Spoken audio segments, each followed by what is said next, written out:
Bienvenue sur Africa 24 dans cette nouvelle édition du QG News. Voici les titres de l'actualité. Plus de 52 milliards de francs CFA, c'est le budget arrêté pour l'aménagement de la ville de Douala au Cameroun. En baisse de 8% par rapport à 2017, ce budget met l'accent notamment sur le développement des infrastructures. Au Sénégal, le système éducatif est de nouveau paralysé par un mouvement d'humeur. Les syndicalistes exigent le respect des accords signés et le paiement des indemnités d'examen.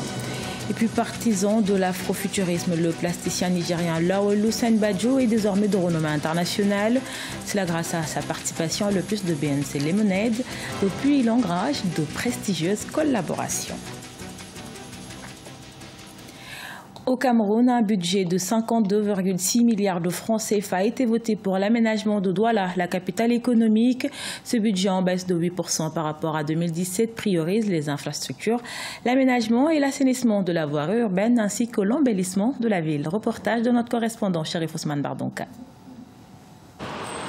52,6 milliards de francs CFA, c'est le budget adopté pour l'aménagement de la ville de Douala au Cameroun pour l'année 2018. Bien qu'en baisse de 8% par rapport à l'année dernière, cette enveloppe met l'accent sur le développement des infrastructures, l'aménagement et l'assainissement de la voirie urbaine, l'électrification urbaine et l'aménagement des dessertes, notamment dans les zones périphériques. Beaucoup de dépenses seront orientées vers les infrastructures, en priorité celles qui donnent vers les aires de jeu, ce qu'on appelle les voies d'accès, les infrastructures routières qui desservent aussi les stades qui vont servir d'entraînement. L'éclairage public doit être densifié, l'embellissement de la ville, nous devons préparer les circuits touristiques. Selon les autorités de la ville, ce budget tient compte de la conjoncture actuelle et est axé sur 3 préoccupations majeures. La Coupe d'Afrique des Nations 2019, dont Douala abritera une des poules, les élections prévues en 2018 et l'avènement de 2 structures qui vont accompagner la municipalité dans la mise en œuvre des orientations de son nouveau plan directeur d'urbanisme et des plans d'occupation des sols à l'horizon 2025. Nous voulons faire participer la société civile, puisque c'est une société d'économie mixte, qui aura pour capital social des fonds issus d'un appel public à l'épargne. C'est nos préoccupations pour que la ville de Douala, à l'horizon 2025, donne déjà une très bonne couleur d'une ville résolument sur la voie de l'émergence du Cameroun en 2035. Pour atteindre ces objectifs en matière d'investissement, la communauté urbaine de Douala annonce la réduction des frais de fonctionnement au profit des réalisations. À noter également dans le nouveau budget l'élargissement de la fiscalité pour permettre de tenir à tous ces engagements. Sans surprise, les parlementaires gabonais ont adopté la nouvelle constitution. Sur 213 députés et sénateurs, 14 seulement ont voté non, 2 se sont abstenus, rejetés par l'opposition radicale. Dans la nouvelle constitution, le mandat présidentiel reste à 7 ans, sans limite du nombre de renouvellements. L'article 8 dispose que le président de la République est le détenteur suprême du pouvoir exécutif. La constitution lui garantit une immunité auprès de ses fonctions, car il ne peut être poursuivi ni recherché ou jugé à la fin de son mandat. L'opposition dénonce une monarchisation du pays. Depuis 2016, les autorités guinéennes ont instauré un contrôle renforcé du rapatriement des devises issues de la vente d'or auprès des comptoirs agréés. L'opération a permis d'atteindre près d'un demi-milliard de dollars en 2017, une nette progression par rapport à 2016 où les recettes se sont chiffrées à 304 millions de dollars. Emmanuel Milimono, Ibrahima Djoumaba. Jusqu'en 2016, seulement 42% des recettes en devises tirées de l'exportation d'or étaient rapatriées vers la Guinée. En 2017, le pays a pu accéder à la totalité de ses recettes qui se sont chiffrées à 470 millions de dollars. Une exigence à laquelle doivent se plier les détenteurs de comptoirs de commercialisation d'or en provenance de la Guinée.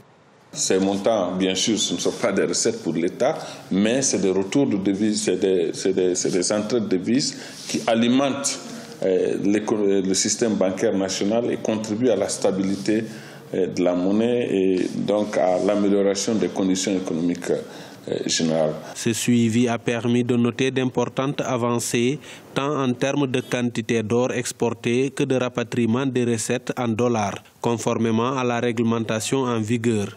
L'État avait retiré au cours de l'année 2017 les licences de 11 comptoirs pour manquement aux exigences de rapatriement prédéfinies. Une monnaie est forte, c'est l'économie est forte. La monnaie n'est rien sans l'économie. Quand le prix monte, parce que le dollar est monté à l'extérieur, évidemment, mécaniquement, le change aussi va monter, d'où l'inflation. Les recettes en devises tirées de la commercialisation de l'or ne sont pas destinées à alimenter le budget de l'État, mais plutôt ceux des acteurs privés locaux. Le rapatriement contribue cependant à la disponibilité des devises dans les banques du pays, ce qui conduit à la stabilité et à la consolidation de la valeur du franc guinéen et à la maîtrise de l'inflation.